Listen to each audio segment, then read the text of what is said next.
up, YouTube? Today, we're looking at two knives that are very similar. And the main thing, well, I don't say the main thing, but like this one, the Sp-1 Marine Combat Knife comes with this sheath, which is totally fine. I know people are like, oh, the sheath is fucking terrible.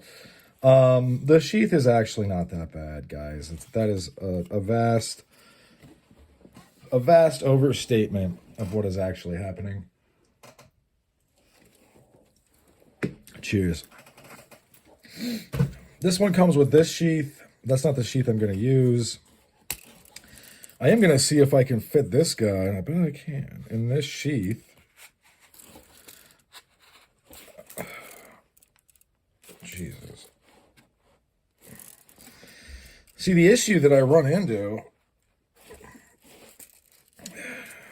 is that this right here is just it's too big. And I got this guy, not necessarily for this sheath. I'm going to be mixing and matching the sheaths and the knives until I figure out which one I like best. I'll just put it that way.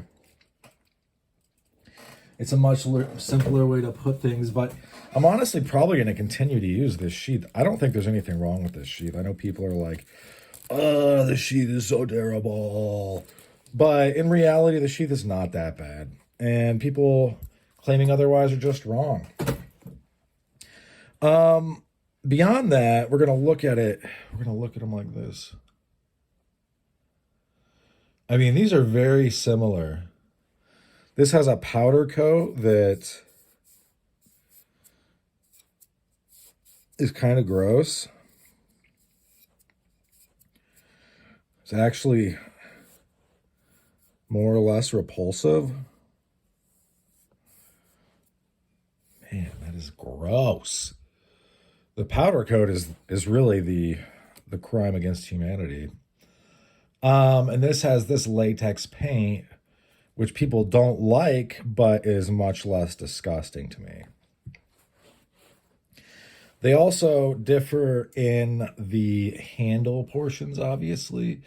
This has a metal cross guard that I suppose would maybe come in handy in combat. I am not sure if that would actually help you at all. And then this has something that would keep your hand from jumping over. I kind of like this. This was $50 shipped, 53-ish. And then this was, I got this for $27, $28 or so shipped. You can as well go to OKC Direct on Amazon, and you too can own this knife for next to nothing. Which one is better? I don't know. This, and then obviously right here, this is the pen for this guy.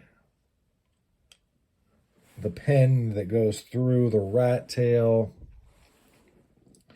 Some people, for whatever, reason, they really don't like the rat tail. They want it to be a full tang knife for whatever reason. I don't really understand it.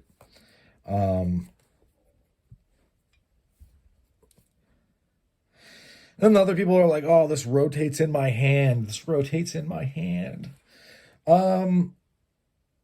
Look, the K-bar is a tried and true design. I think one of the reasons for that is it's a very neutral handle. It's not something that is going to offend in your grip. Be that good or bad, I don't know. I don't pretend to have all of the answers in life. That's not my gig. I am not the haver of answers.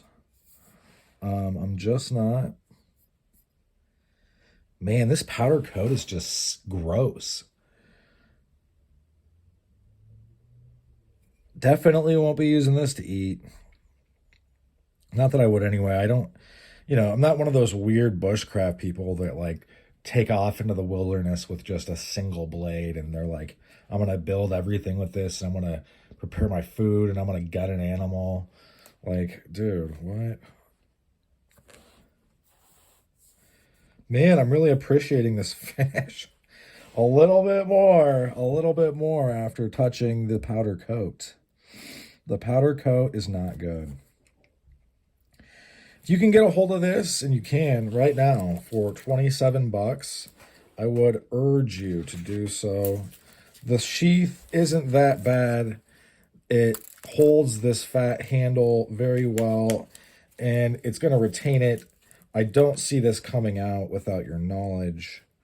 It is pretty big, and sometimes will rub the wrong way on stuff, and that's why you get wear like this on mine. This one, I think, is going to carry a little bit easier because the handle isn't so big. It is gross, though. The powder coat is straight ass.